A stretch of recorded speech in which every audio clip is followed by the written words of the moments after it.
This is a lat pull-down machine. First, choose an appropriate weight for your strength.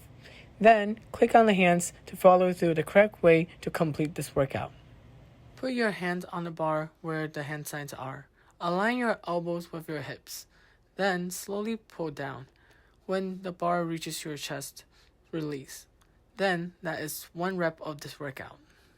Careful to not place the bar behind your neck as it might hurt your shoulder joints.